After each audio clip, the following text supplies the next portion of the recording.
This episode of Nuff Said is brought to you by Tweaked Audio. To get awesome headphones, go to tweakedaudio.com and use the coupon code Southgate to get 30% off, free shipping, and a lifetime warranty. Or you can get there through the link on our website, southgatemediagroup.com.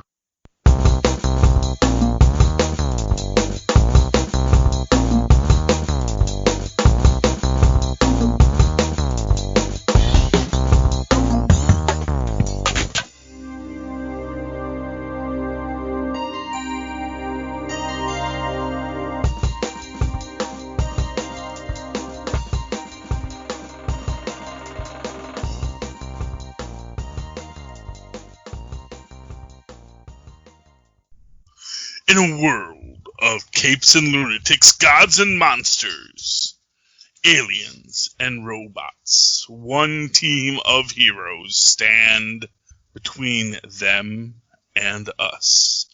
They're humans, inhumans, time travelers, and robots. They are the agents of S.H.I.E.L.D. Welcome once again to Nuff Said. I'm your host, Charlie, the Professor Esser, and with me, as always, is my skinny rich friend. It's Mozz. Welcome, Mozz. Tonight's episode, Out of the Past, Season 7, Episode 4. Agent Phil Coulson comes to a realization about the importance of July 22nd, 1955, in S.H.I.E.L.D. history books. Our director this week is Gary A. Brown. Stan Lee and Jack Kirby, of course, get our Based on Marvel Comics by credit. Joss Whedon, Jed Whedon, and Marissa Tancharion gets our created by. This episode was written by Mark Leitner. Mark Leitner, of course, he's just a regular old story editor, but lording it over him, hardest working man in show business, George Kitson. All right. So, of course, and as we had theorized last episode, there was no time jump. So this literally picks up where the last episode left off, which I like, because I like that there is some limitation on the time jumping here, that there is going to be some continuity and maybe even stick-to-itiveness of the story. And I like the fact that we have this episode basically existing as something of a malfunction for Phil Coulson. We have him giving this narrative that, since the EMP blast, all the color has drained from the world and his thoughts are pinging around his head. Which, of course, it's kind of a fun reveal because he says that straight up, and then, of course, episodes as the episode plays out, at the end we see, this wasn't a directorial flourish, this was literally what he was going through. Yeah. And I found that to be a very interesting take on the on presenting that idea. I thought it was brilliant. I mean, it was just an excuse to tell a really stylized thing, and I didn't mind the excuse at all. It fit in, it made sense, and it gave them a chance to give us something really, really cool. Exactly. So I didn't mind it at all. I wish I would have seen the color of Enoch's shirt, though. Yeah. But other than that, it was pretty cool. Yeah, Enoch is a really interesting character in this, because right now Enoch, to me, is Marvin. If you've ever read the Hitchhiker's Guide to the Galaxy, I am just feeling such love and such sorrow for Enoch right now, because it is just that idea that, he's Enoch, and he is, one of the most advanced chronotoms in the galaxy, and he is basically reduced to being a bartender. And yeah, I think they are programmed to feel emotion, and even though they are, for all intents and purposes, relative to our experience, immortal, you would think that it wouldn't matter to him, but time still passes at the same rate. and he still has the same amount of thoughts in every second as everyone else, and that can get really tedious. For 20 years, he waited for them. So I wasn't surprised that he was hurt by them not wanting to talk. Even though for them, I guess, how much time has passed? Maybe like 2-3 days? Well, exactly. It's been, and of course, he has anticipated this and planned this out because he knew that eventually they would catch up with him, and he had that time to build a system so that he would be able to communicate with the Zephyr in that time. Once he knew the Zephyr was in that time, which was pretty impressive in this. And I don't want to get too far ahead because, of course, we do have some plot lines going on here before then, where basically, and basically what it is Phil has to bluff himself into realizing what's going on with Agent Sosa. And what's also interesting about the fact that, he's saying my thoughts are pinging around in my head. Did he not have an internal dialogue before? Or internal monologue? Well, a dialogue, really, yeah. Did he not have an internal dialogue before? I'm guessing. How sentient was he, or what kind of sentient was he, if he didn't have an internal dialogue before? Well, I mean, do you have an internal dialogue? I talk to myself all the time, yeah. Well, you talk to yourself all the time, but you have a constant narration of everything you do and think. I guess not, but I thought maybe they were trying to make a point that his consciousness was slightly different, and that we still had some sort of an element of, like, Data from Star Trek coming to terms with what it means to be human in that moment. It was an interesting time for him to be a bit more human than he was. See, I took that in the exact opposite perspective. See, I took it to mean that normally he's like we are, which was an interesting point that was made recently, or it's just some conversation I was in the middle of online where someone asked, could an AI be programmed to go on gut feeling? And a person, and of course a lot of people know they respond only to the data inputs. But I made this point that essentially what a gut feeling is your unconscious mind reacting to all of the stimulus that you're not aware of. So I guess you would have to create for your AI a subconscious mind. Well, no. Well, the idea is that the AI is the subconscious mind. So when we think about an AI... that's sort of like what we were just talking about. He didn't have an internal dialogue. No.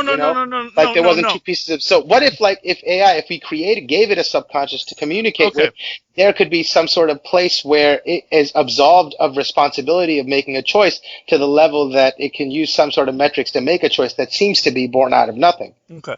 So, and this is, I think, the confusion. So, for example, when we look at a Siri or an Alexa or OK Google, we think the interface is the AI. The interface really isn't the AI. So right now, you and me talking, that's just our interface. That's not our AI or OI. That's not our organic intelligence. That's the interface that we have between each other.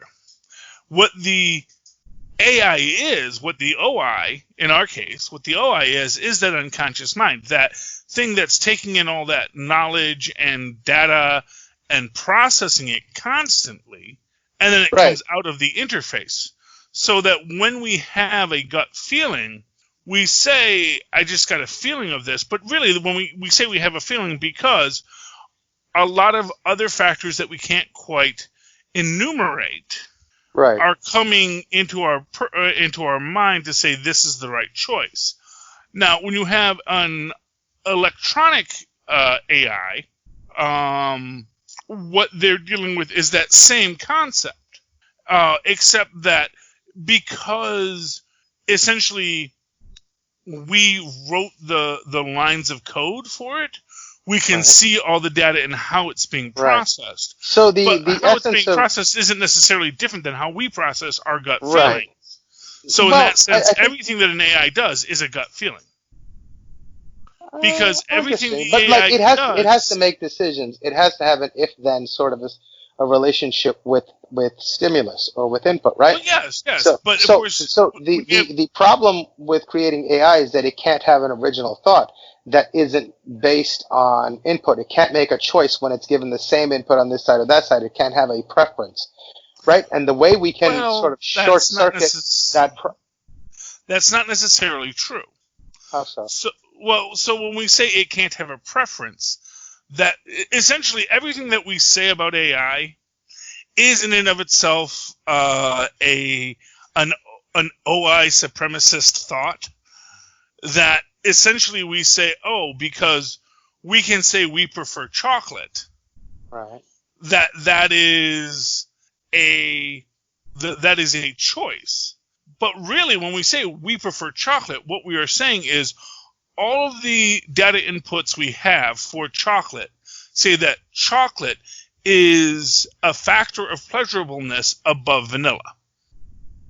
Now, we don't think about it in those terms, but really when we say, oh, I like chocolate, chocolate is the best taste, what we're saying is every time I've eaten chocolate, it has tasted better than other things I have eaten. Within the category of ice creams or chocolate bars or whatever it is, No, it's an arbitrary choice. It's not an arbitrary choice. No, but an AI won't be able to make an arbitrary choice. But can't do tell humans an AI. make arbitrary choices? That's the actual question. It's the assumption that humans don't, that the OI does not make an arbitrary choice. Because in truth, we really don't make arbitrary choices. Right. There's usually some factor. Now, we don't agonize over the factor. So, for example, when you think about whenever you have the AI have a crisis, it's because they had to make a gut choice, and then they can't necessarily explain why they made a gut choice. In the same way that humans often make a gut choice and then feel guilt about it because it was a gut choice, because this person was just a little bit closer or had just this better a relationship. So when I had to swim out and save, this person or that person, there were a lot of some psychiatrists say that, we're under the illusion that we're making a choice simply that our programming responds to stimuli in a certain way. And then once it's over, our reactive, observing mind puts together reasons for why we would have done that and assigns those reasons to the past as saying, this is why I made that choice. And that's how we actually view our reality. So from that perspective, you're absolutely right. I mean, so I would say the opposite, which is that we make a choice based on data points in our memory. Now, then, to explain that, maybe we try to reverse engineer it. So anytime we try to explain our actions, it's us reverse engineering what the OI did. Well, yeah, the difference between how some people say we use heuristics and whatever to make our choices.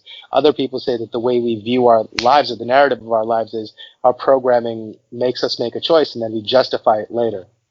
Well, yeah, and that's the idea that we have to justify our choices is essentially the interface. And it is the interface, it is then the interface talking to itself.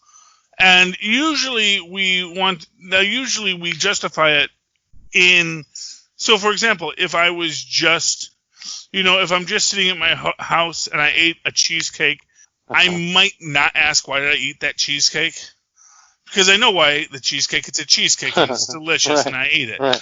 But if someone else asks you why did I eat the cheesecake, I'm probably going to spin a narrative. But again, that's the interface, not the AI. The AI is the thing in myself, the id or the superego, to use Freudian terminology, and then you have the ego, which is the id, or I'm sorry, which is the interface. The interface, right? Yes. So as we communicate with the interface really only exists for that external communication. Right, but isn't it fascinating that that's the only part that we're aware of, and somehow we say that the id or the superego is actually where we are. I mean, I guess it's a relationship between all three things, but that interface is simply what's being written down about what we do, how we interact with the world. And Yes. is that us, or is the us, or where do we put more preference on what is us? Where does most of our feeling of us reside? On the part that's, so I don't know. And when we get to Phil in this episode, what I feel it is that interface is basically creating an internal interface with his AI. So that's why it's disconcerting for him, because it's as if he is writing, as if he's narrating his whole life, which is, of course, disconcerting. Not because, right? Well, is he more conscious in that moment than he was before because of this? No, he was always conscious, but now he is interacting with himself in a way that normally he wouldn't. So, for example, Phil Coulson, the AI, is probably making choices and thinking things through and running through thoughts. And when we remember back when he was first turned on and he's running through his memories and he is narrating things and he's sort of having his own interactions with his thought, that was him interfacing with himself, which led to his own nervous breakdown in that scene. But since then he's stabilized and he hasn't been having that reflective thought process. Because that's essentially what it is. It's like a thought is created, and rather than just being an action, suddenly it becomes a narration. That the thought to do an action now gets reflected back as an interface dialogue internally. Right, and I think that makes him more human than he was before. I mean, it makes him or without it. I guess that's it is. I think the fact that it is, and I guess it comes into what you call ego syntonic versus ego dystonic Fair voices. Enough. So when it's syntonic, you hear the voice, it's your voice, and it's not bothering you. When it's ego dystonic, you hear the voice, but the voice seems foreign, and it does bother you. His didn't seem foreign. His just seemed like a different expression of himself that he was maybe a little surprised by. Well, exactly, and I think that's where. Well, yeah. So it definitely it's what it would be is it would be a mild ego dystonic audio hallucination, and that's essentially what it is. It's basically he's going through a bunch of perceptory. Basically, his perceptory programs are a bit on the fritz. So he's lost color, and he's got this mildly ego dystonic voice in his head just narrating what he's doing. He's not actively narrating his life. His life is just being narrated almost by a third person, even though he does know it's him narrating his life. He just doesn't want to be narrating right now. He wants to go do his adventure. Yeah, no, I got the sense that it was him talking to himself, that it wasn't a voice outside of that. He was in control of it, that he was talking to himself, that he was taking an aside to himself, something he hadn't done before. That's how I saw it, at least. Yeah, but I guess from my perspective is that if it was him talking to himself, he wouldn't have described it as pinging around his head. Because it is... But what if it was something new to him, that he wasn't aware of his own voice before? Well, I mean, I think he would be aware of his own voice. I mean, and it's obviously a very complex question, but it gets into the basic question of consciousness. And I guess in that own way, are we the AI program, or are we actually the interface? That the program, it's sort of like they say, that again. Yeah. You can put the brain in the jar and stimulate it and yada, yada, yada, and it's just a brain in the jar. But if it can't communicate outside of the brain in the jar, is it really a sentient? Is it really aware if it can't interact outside of its own self? It's like you could create a computer program. Then, as an example, there are computer programs that are calculating pi right now. And the supercomputers are just going through to the billionth digit, to the trillionth digit, to the zillionth digit. They're just trying to calculate the end of pi, and there is no end of pi that we can find. Although, who knows, maybe one day one will find it, then you got to check its math. But it is an ongoing process in that computer to actively search for that pi. It is a thought, it is a goal, it is an action, and is that sentience because of its action, or does it only become a thought when it interacts?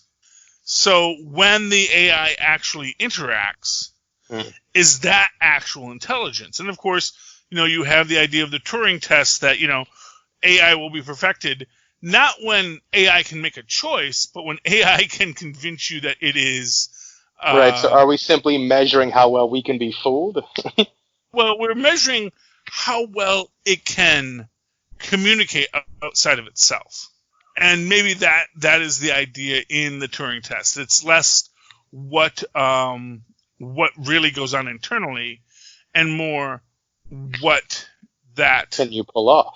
Well, no, what it communicates outside of itself. Because I thought the Turing test was whether or not a human would be able to tell if it's speaking to an AI or a human, right? Well, that is essentially what the Turing test is. Can you tell the difference between an AI and a human? Right. But deeper in that, it's really a test for the human to see. Right, that's what I'm saying. So it's more a measure of how well we can be fooled, and we're using that as so it's as an idea, AI, and whether or not it's successfully AI or not is less about what it is and more about what we want it to be. Well, but is it or the secondary philosophical argument in that is not how well it can fool us, but how well it actually is us. How much is the interface what really is what humanity is, what intelligence is? Is it really the thought, or is it the interaction? Is it the ability to communicate? This is all just an elaborate trick to get us to ask ourselves the question, who are we? Yeah, well, exactly. Well, that's all any philosophy is. I guess, yeah. Anyway, moving beyond that moment. Moving beyond that moment, there is actually a whole story that happens in here. And as we said, one of the running themes in this is the idea of Enoch as Marvin the Paranoid Android, constantly put upon, but still hopefully fiercely loyal.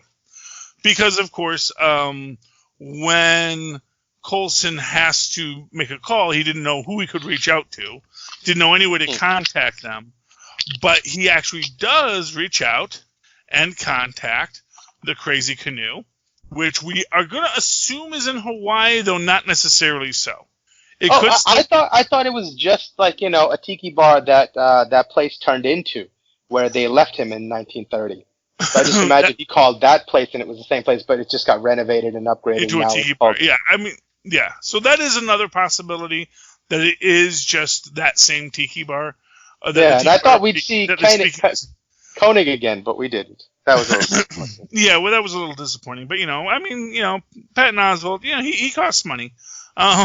Yeah. He's not for free. But, yeah. So, yeah, that is an interesting question. I assumed it was probably in Hawaii, but then again, in the 50s, there probably were a lot of tiki bars and, nice little Hawaiian cultural appropriation bars around the country. So it may have been in New Jersey, but we know that it's 3,000 miles away from wherever they are.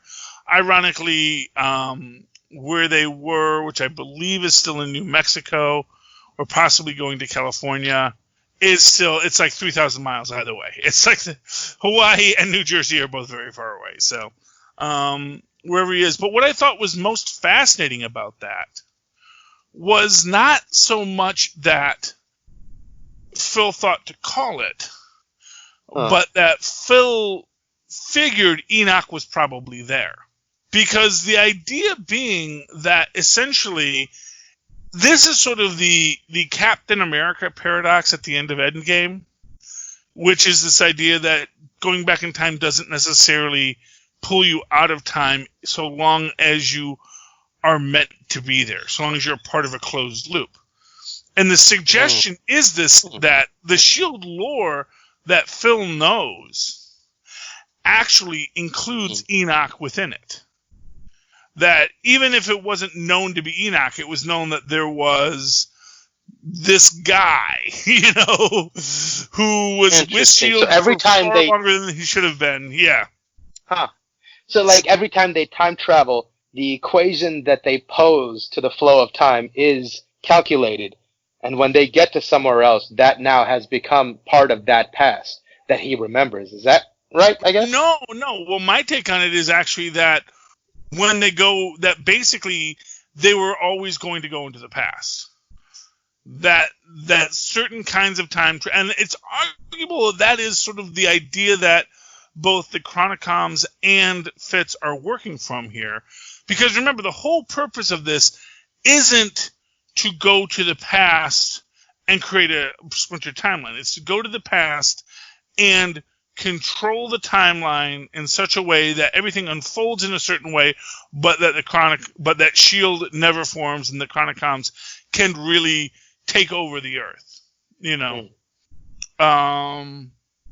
Which is, interesting in and of itself. One could argue that there were, sort of like they have to let the Avengers form to defeat Thanos. Although arguably, if Loki conquers the Earth in Avengers 1, I don't know necessarily how that affects the Chronicoms. I know that the whole idea is they need to destroy, that their planet was destroyed. Honestly, what the Chronicoms are really trying to do seems weird, but it seems like their basic view is they know that if they go back in time to save their original planet, they just create an alternate timeline and thereby time travel duplicates of themselves, which arguably then might be destroyed by, Futurama rules. Or they have to maintain the structure of the universe in a closed loop so that, yes, at that time they went back in time and traveled with the time, so that in the future, when they do go back in time, there isn't a paradox, but now that they come to the future, now they can destroy S.H.I.E.L.D. because they do know where the weaknesses are. So, I mean, it's a complex question, but it's an interesting one. And, of course, as we see, the entire premise of this is that there is this early device, which is the transponder of Star Trek, the Star Trek universe. If you remember from the Star Trek episode, The Piece of the Action, where Bones leaves his phaser behind, and they realize that the Sagittarians, I believe it was, or the Alpha Sagittarians, were going to be able to reverse engineer all of the Federation's technology from that one device, because that was the basis of all their technology. And this is sort of that basic structure, which of course it's just a little block. But of course, this is the thing that gets Simmons excited, and then of course we see it gets May excited too when she touches Simmons, which opens up this very interesting quality now to May, where she has now become hyper empathetic, which is an interesting idea, especially coming from the idea that we had before, that basically when she got brought back to life, it was her body and her memories, but not necessarily her soul.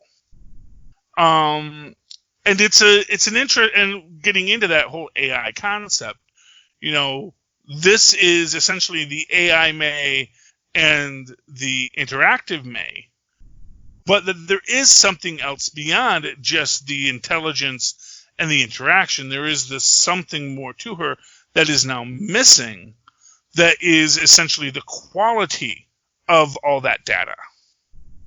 The idea that she has the memories, but there's nothing attached to it. So she knows, as an example, she fell in love with Phil and married Phil, and then was saddened when Phil died, but that is just a data point.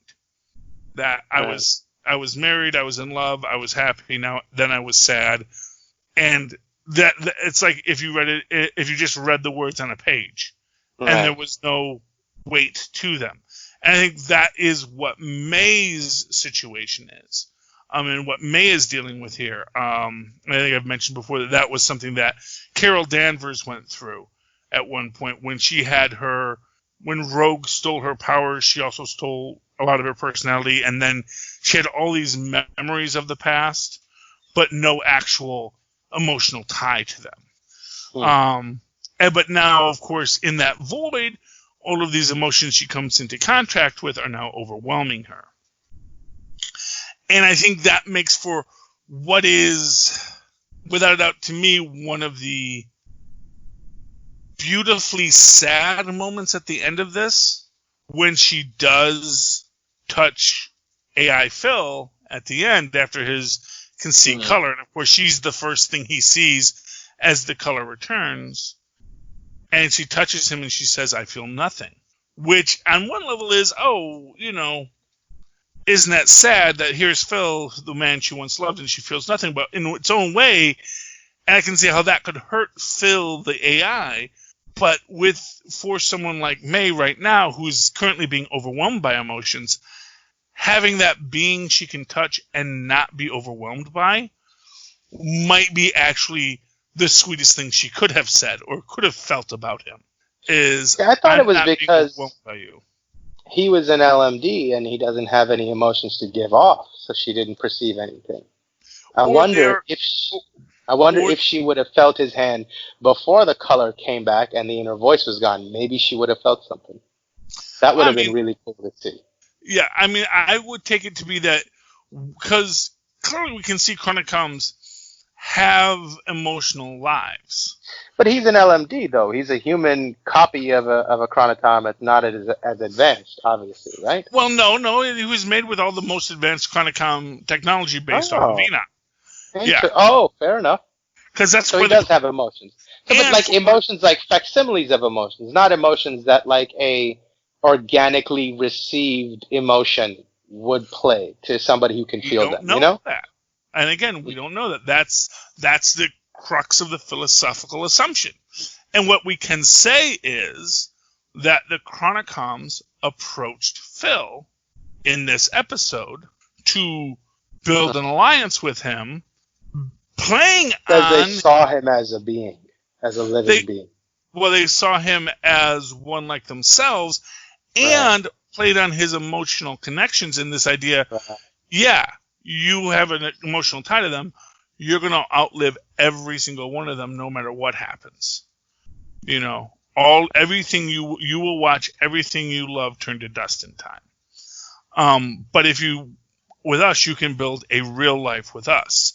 And that very emotional plea, even if it is delivered with a very non-emotional cadence, shows that they recognize his own ability to make a choice, his own ability to be not just a fiercely logical creature or a fiercely emotional creature, but a creature of nuance who can see a world where they make their own choices. And I think that's beautiful.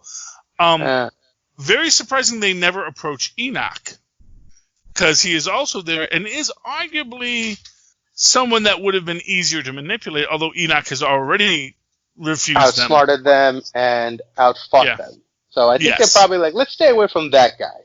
Yeah, that's entirely possible. Although Phil's outfought them too, so it's I think that in general, I think the Chronocoms are being a little bit outmatched in this. And I think that's sort of where they're realizing they are, which of course leads to our big reveal, because in the middle of this story, we have, of course, Hydra is trying to kill Sosa, because he's figured out that Hydra has infiltrated S.H.I.E.L.D. And in their attempts to kill Sosa, they accidentally kidnap Dex, and sort of Dex has to reveal how he knows Wilfred Malik, and they come to their détente. But at the same time, Wilfred knows something was very wrong here. And I love the fact where he says, you don't look like a scientist, which is exactly what he said to Dex the first time. When Dex was when he says, actually he says, you don't look like an inventor in the first one. And now it's, you don't look like a scientist. So it's very cute and very fun. But we see at the end that essentially one of the Chronicom stays behind to be an aid to Wilfred Malik, to make sure Hydra can stay hidden. And we're going into our next episode in the 70s, apparently. Because that is where they do the next jump, which means that for another 20 years, there's been a Chronicom in S.H.I.E.L.D. doing what he does, and a Chronicom in Hydra doing what he does. And I got the feeling that there's going to be this idea that as Hydra tries to manipulate S.H.I.E.L.D., Enoch is going to be on the other end pulling his own strings to make sure things stay right on course. And I think it's going to be that silent, mysterious benefactor always there at the right time to help you out when you need it. And that's where I get the idea that he was in Fury's box, that Enoch was one of the things that even if it's not expressly stated that it was Enoch, and it's sort of if you ever watch DS9, there's an episode about where they go back in time, and there's this whole thing about this crazy bunch of riots that happened in the early 20th century, called the Bell Riots. That, because the income inequality and social injustice had gotten to a point where humanity couldn't stand it anymore. But pure science fiction. But in the end, in this episode, of course, Cisco has to pretend to be the leader of the Bell Riots, and then when they get back to the future, they actually look up like a history file on the actual Bell Riots, and they see a photo of the person that led them, and of course it's a picture of Cisco because he has to take on that new role. And I get the feeling that this is this idea that they always went back in time. This is always what they were doing. This was what happened, and because they know what happened, they have to continually act on the way that they were supposed to. And it sort of goes into that idea at the end of Endgame when Doctor Strange says there's one way that we win, and he tells Stark, if I tell you this is the way, it won't happen. So the way that it was this is what happened, and we made our choices, and that's how we got to where we had to be. And that's what they're trying to do. They're trying to get to that one way that brings everything to where they left in time so that everything gets set right. So it's exciting, and come with me if you want to continue to exist. If you saw the preview for next episode. When they're in the 70s. And, man, you know what? If it's the 70s, there is a chance we could see Ant-Man. Oh. There's a chance we could... He went back to the 70s, or? Oh, he goes all the way back. I mean, yeah, because Michael Douglas, as an actor, goes back to the Streets of San Francisco, which was in the 70s. And there's definitely that Streets of San Francisco vibe in what we're seeing. So it's entirely possible we could get references to Ant-Man. We could get references to the Wasp. We could get references to Agent Carter. And actually, what I find most fascinating is the fact that now Sosa is on the team. Right. Which means next episode, they're going to fit him with a nice new fancy robotic leg. Oh. Because everyone else has got fake. Why are they going to make Sosa use the 1950s technology? Right. He doesn't need that cane anymore. And plus, that would be an identifying factor. He's got to keep his existence secret now, right? Right. So they could give him a brand new LMD leg. And it strikes me as interesting is, with some kind of super robot leg, maybe suddenly he takes on an identity in the past. Maybe he becomes And actually, I was suggesting this to Phil that, he actually, if he was trying to create a new identity to fit into something here, and you're in the 70s, there is a Marvel superhero called the Spirit of 76, who actually is from the 50s, but it's just this idea, that with all this, because if it does happen, if they're in the that bicentennial year, having a guy show up, with a bulletproof cape and, a star-spangled outfit to punch people to be a superhero, that might be just the thing for him to become. That was a character by the name of, I believe it was William Nussland, which, sounds close enough to Sousa. I don't know. I'm going to allow it. But, yeah, so that's a crazy fan theory. We'll find out about that on the next episode. You know what else I thought was interesting? It's like, it made me think of, people always say, Jimi Hendrix died too young, Kurt Cobain died too young. They made all this great music and never had a chance to really fully realize their potential. Now we have that situation where we've got Jimi Hendrix alive, the legendary, Agent Sousa. Mm-hmm. And now he has to live up to all those expectations. And is he just going to be another agent, or is he really that legendary? That's an interesting place for him to be in. Yeah, and it is an interesting question. Does he continue on with our core cast to do the rest of the season? Because it's not a big commitment for him to do the rest of the season. But he can also likewise jump off at any time. Yeah. And what would be interesting is in the 70s, if we go back and we see Peggy and she's got a ring on her finger. Because we may get Peggy back at some point in all this, too. So there's lots of things there. And, and who knows, maybe we'll finally get Betty Ross in all of this, which is always been my dream. Betty Ross, was Cap's girl stateside before he went overseas in modern Marvel continuity. So I always imagine that she was the lady that was sort of his handler while he was on tour in the MCU. That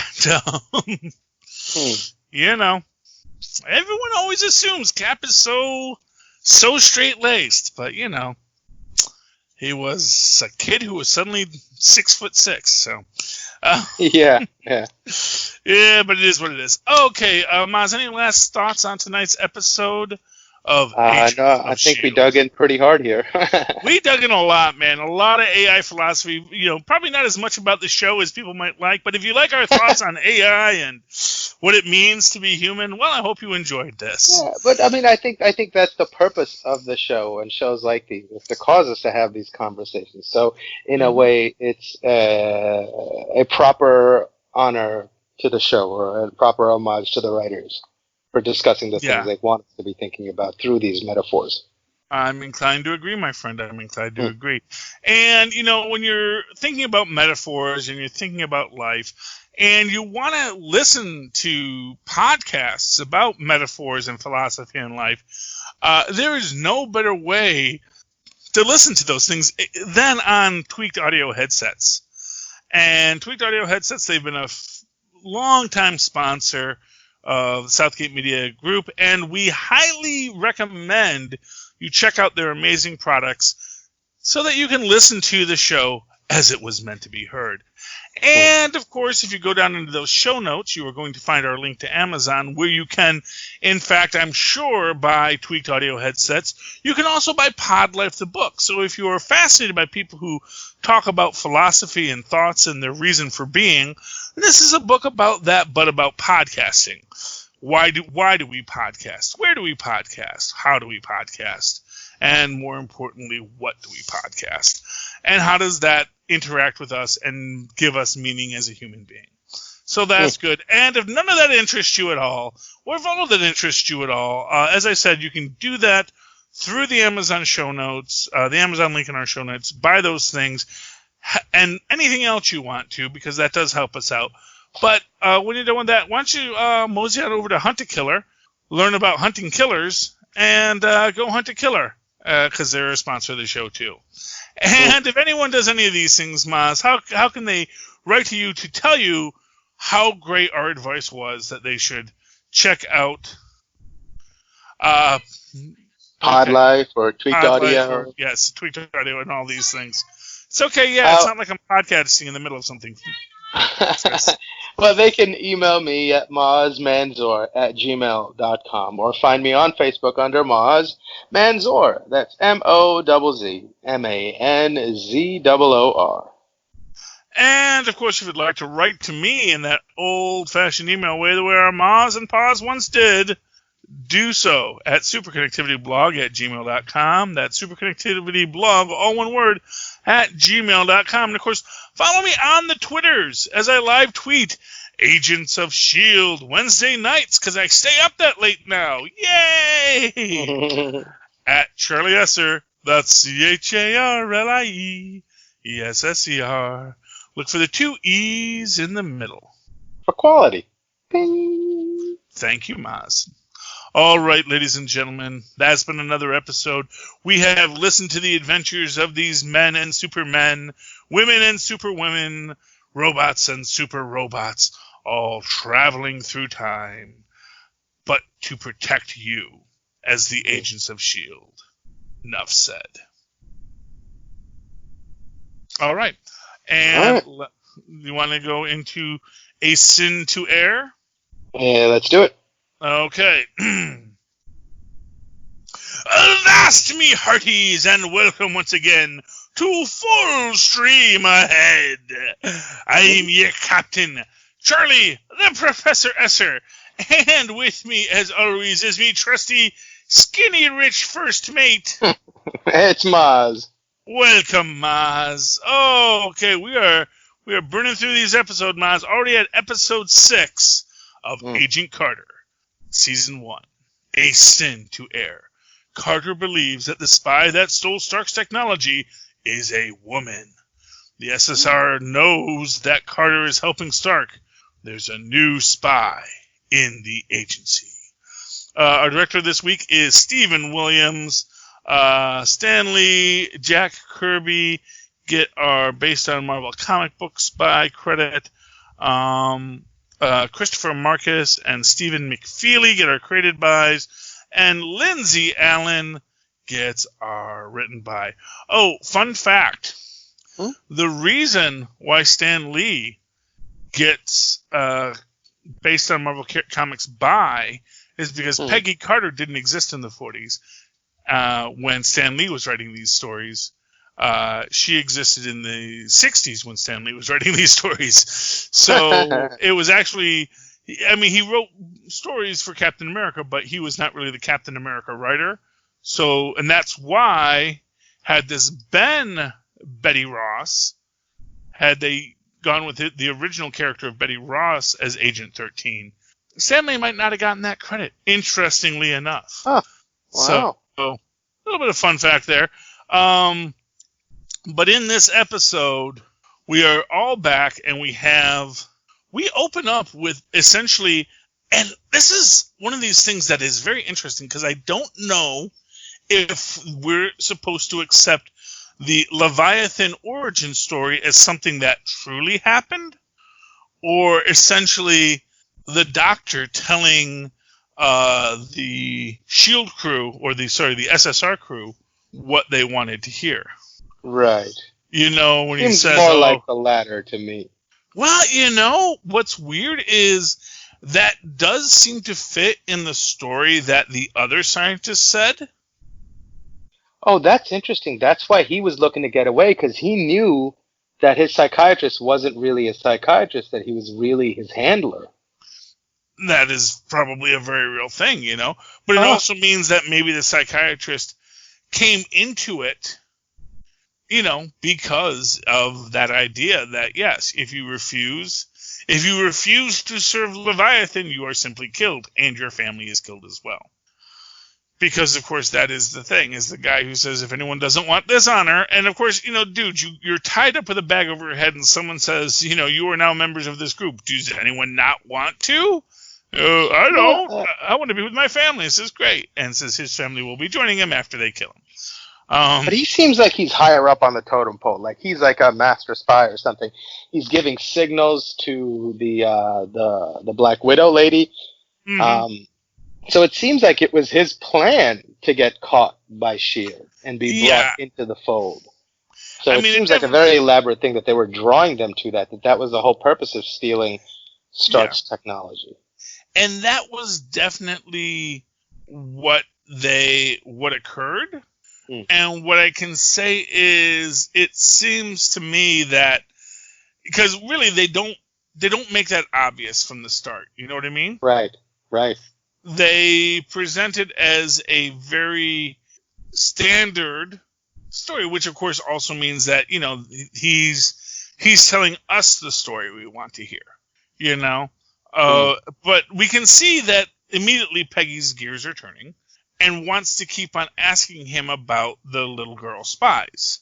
And he is constantly dismissing. He said, "I don't really know. I only did this." Which obviously, no, that doesn't make any sense. You were at this facility. This facility was clearly used for training these girls. You can't tell me this wasn't the case. You know, you can't tell me that you knew nothing of what was going on. But of course, you know, and to that extent, you know, I feel bad for Dooley, yeah, because on one level, he understands why she's peppering him with these questions, but he's also like, you know, I'm trying to run the office. This is still my office. I still have these investigations I'm trying to do.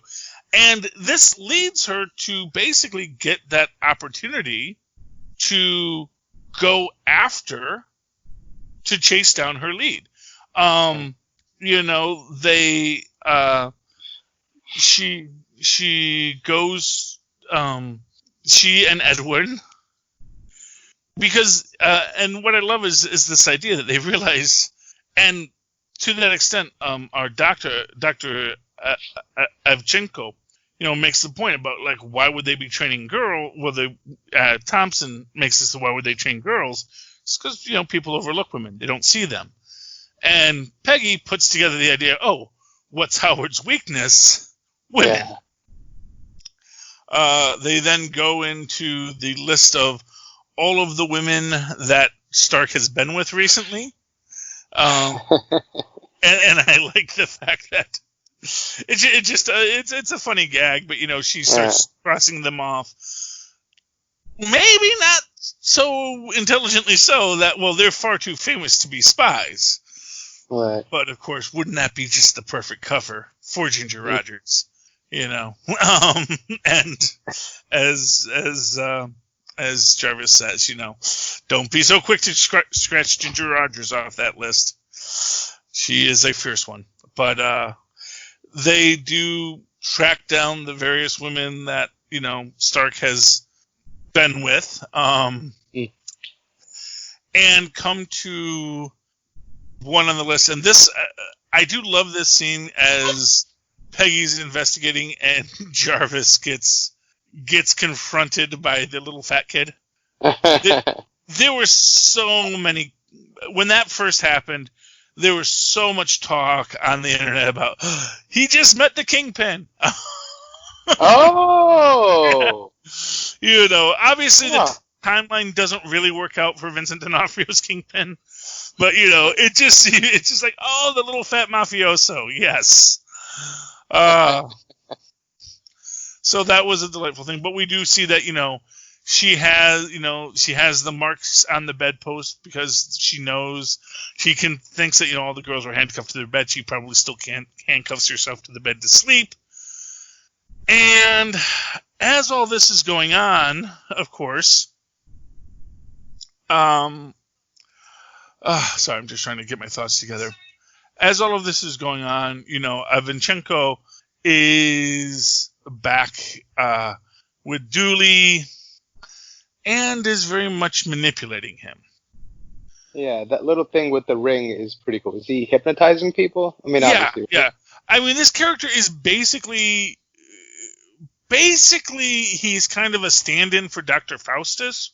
And Dr. Faustus in the comics is like a super powerful hypnotist. And of course, as everyone knows, the two strongest powers in comic books are hypnotism and kung fu.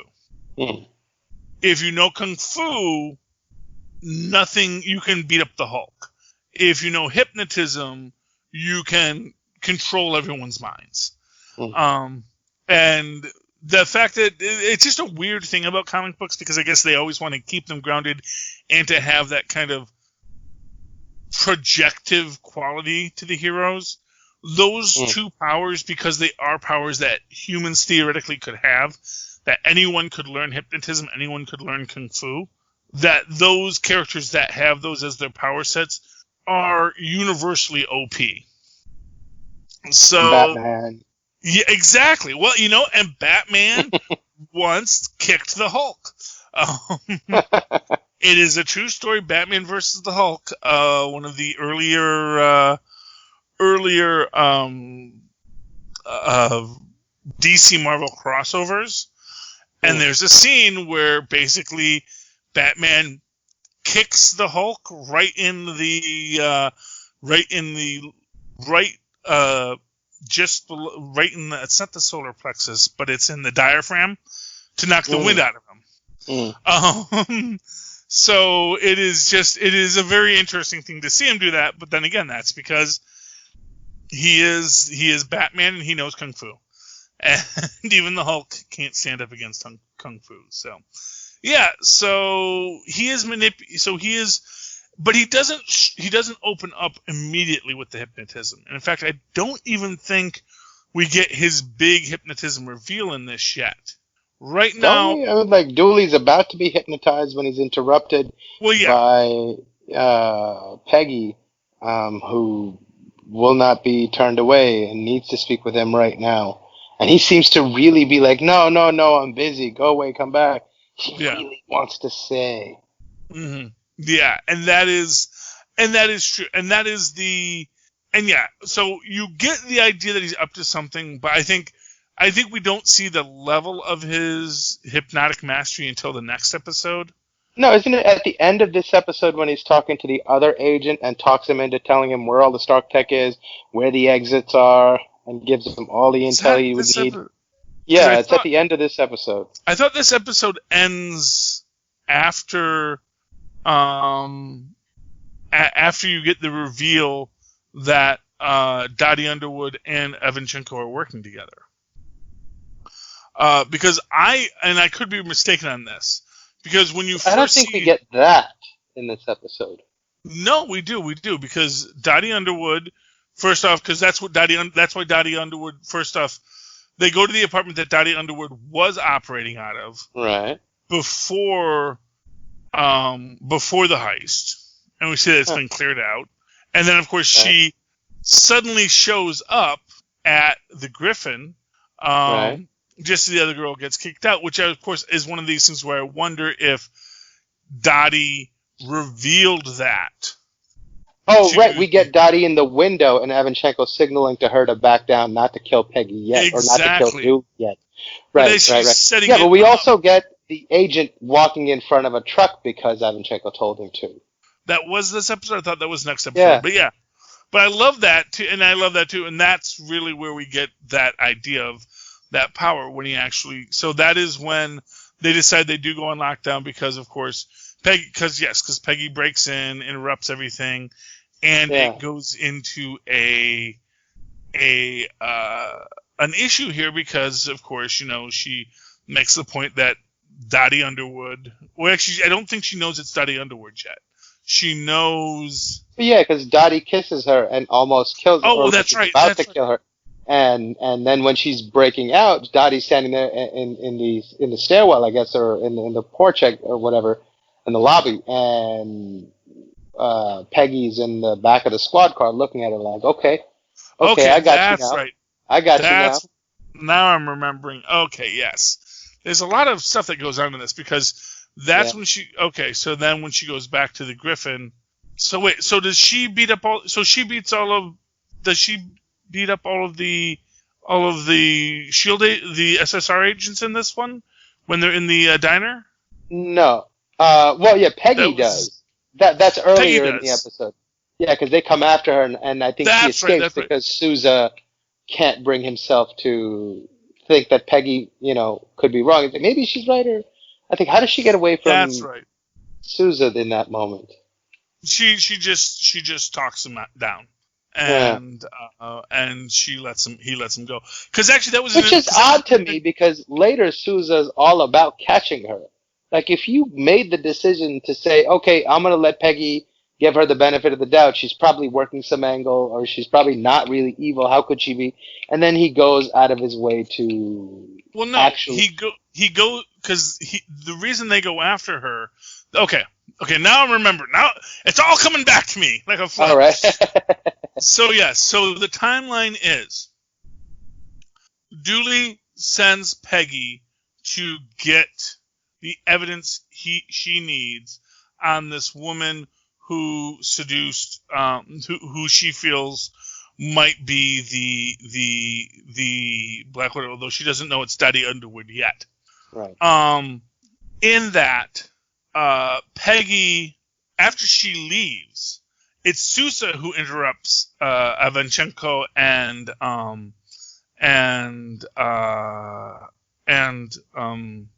Dooley with the statement that Peggy is the threat, because he saw the 3 marks and he shows her the evidence that, this is who it was. Then she meets with Jarvis, thinking that she's got this free line to chase down Dottie Underwood.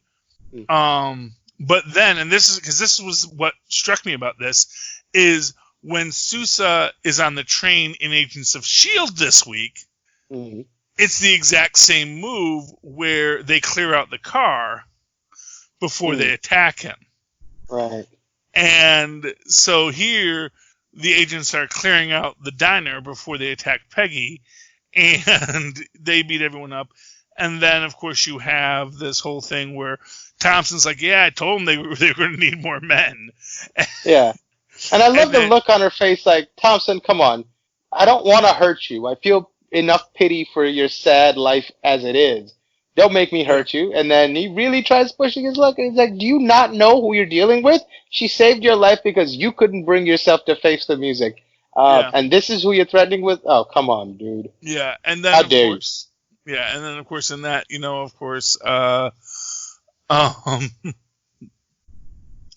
at the end of it, and then Sousa lets her go, because as much as Sousa knows she's up to something, he also trusts her. Right, so then why doesn't he help her? Well, I guess he can't because she's passed out, so what are you going to do, right? Well, exactly. So when they go into... Because she has to go back to get the Captain America's blood, and that's where she reveals she has Captain America's blood. And that's right, because they don't get to the guy crossing the street yet in this episode. They don't, because... I don't think... Do they? Yeah. Maybe they won't. He goes, now I want you to go to your favorite bar. And the guy goes, has a little drink, has a bourbon, really enjoys it, which was nice to him to afford him that moment of peace before he kills him. Well, it's just, and it was the 50s, man. Men didn't go to psychiatrists, they just walked into traffic one day. It was not a pleasant time, let me tell you.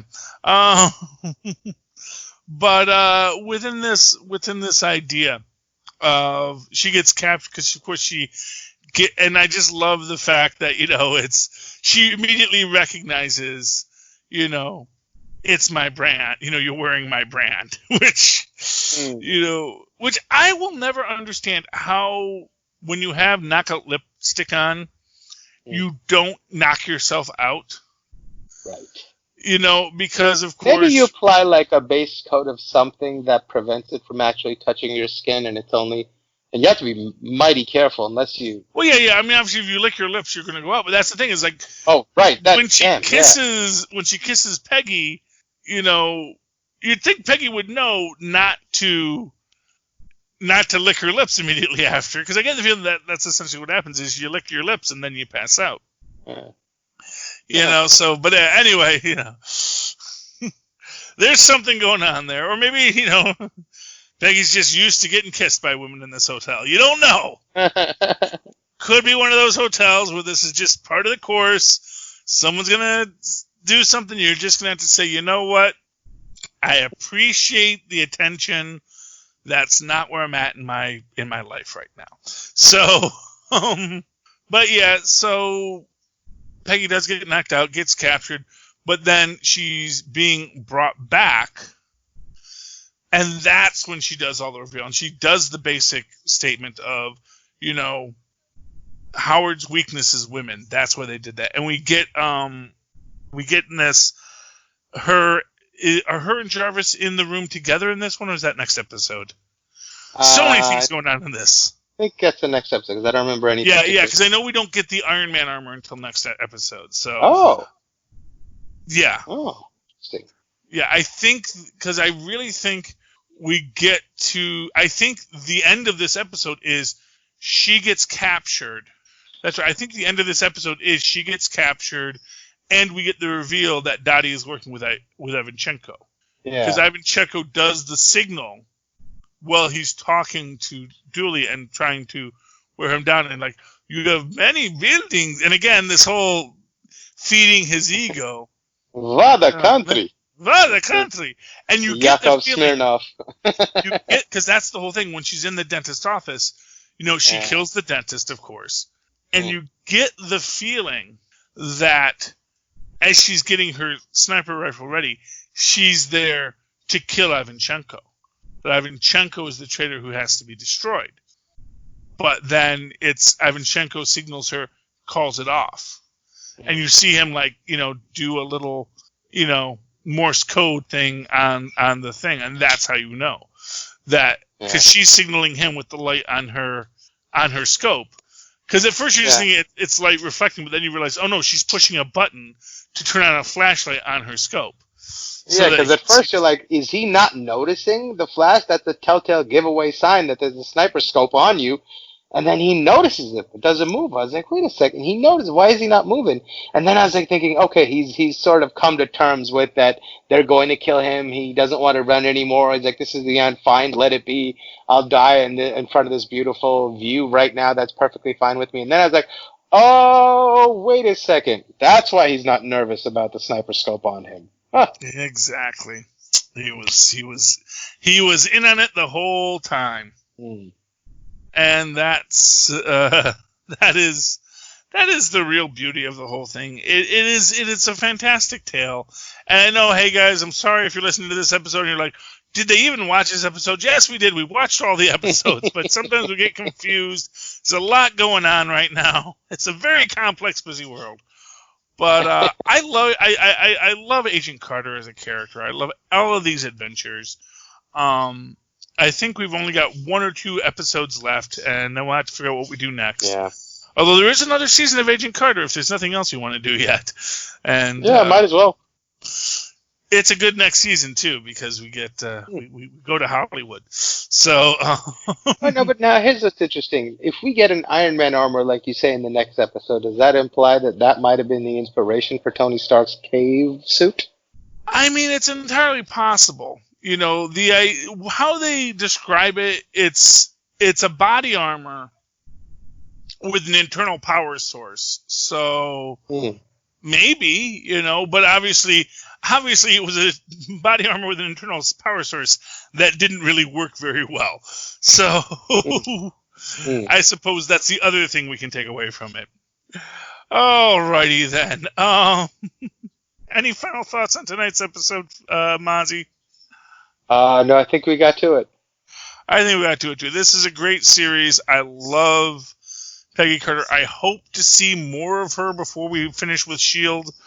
I hope to see more of her again in the MCU. I don't think anyone's done with any of these characters. They're too good of characters to let them fade away. But in the meantime, if you don't want things to fade away, one of the best ways to avoid letting things fade away is to keep yourself busy and occupied mentally. Keep your mind sharp. And what better way to keep your mind sharp than hunting killers? Because you can go to hunterkiller.com and look at their what they give you there, which is essentially letting you hunt a killer, letting you use your mind to pit your wits against numerous mysteries and red herrings and things that honestly might make you question your own sanity. So that's a thing you can do. And if that sounds like a little too mentally stimulating, you just want to relax and listen to lovely things on your ears, well, then I would recommend getting yourself a nice pair of Tweaked Audio headsets. Tweaked Audio is a long-time sponsor of the Southgate Media Group and Capes and Lunatics, and we highly recommend picking up their products. You may say, well, how am I going to do that? It's like, well, you could go to tweakedaudio.com. There's lots of ways to find them, but actually, if you just go down in our show notes, you can go to amazon.com, where literally everything in the world can be bought, including Tweaked Audio headsets, I'm sure. And when you buy anything off of there, you will give a little bit of the purchase will come back to the Southgate Media Group and Capes and Lunatics. And of course, you don't have to buy any of the things we endorse here. You can go and buy completely different things through that link because we don't care at that point. We're all getting the money. But one thing you might want to buy there that actually you might really enjoy if you like this podcast and like all of our podcasts is Pod Life the Book, a great little book that the men and women of the Southgate Media family put together, telling their tales of why they podcast and what podcasting meant to them, the moral, ethical, and philosophical implications of being a podcaster. And it's a pretty fun read, so I highly recommend that to you. And if they do any of those things, Phil, and they want to, or Mozz, sorry, if they do any of these things, Mozz, and they want to talk to you about that, how can they reach you? Mozz, did I lose you? Mozz, you're on mute. Mozz? Okay. Well, of course, if you'd like to reach out to Mozz, you can find him on Facebook at Mozz Manzoor. On Facebook, that's M-O-Z-Z. Hello? Oh, there you are, Mozz. Yes, Yeah, you were on mute. I accidentally hit my mute. My bad. Yes. Well, I guess you can email me at mozzmanzoor@gmail.com or find me on Facebook under Mozz Manzoor. It's MOZZMANZOOR. And, of course, you can always write to me in that old-fashioned email way like they did in the 1950s, well, or later, except with SealTech, maybe they did, at superconnectivityblog@gmail.com. That's superconnectivityblog, all one word, at gmail.com. Of course, follow me on Twitter as I live tweet Agents of S.H.I.E.L.D. every Wednesday night. So long as it's on, I'm enjoying myself. It's a great and wonderful time. Maybe the last show worth tweeting, and so you should also be watching it. At Charlie Esser, that's CharlieEsser. Look for the two E's in the middle. For quality. Bing! Thank you, Mozz. All right, ladies and gentlemen, that has been another exciting episode of Full Stream Ahead. You can disembark now, ye landlubbers, but come again next week as we sail further shores. Full stream ahead! Arrgh. Yeah. All right, Mozz. Thank you for this. This has been wonderful. Yep. And I will Indeed. talk to you whenever you want to talk next, man. Thursday or later. Yeah. Okay. It sounds like... All right, have a good night, man. You too, man. Bye.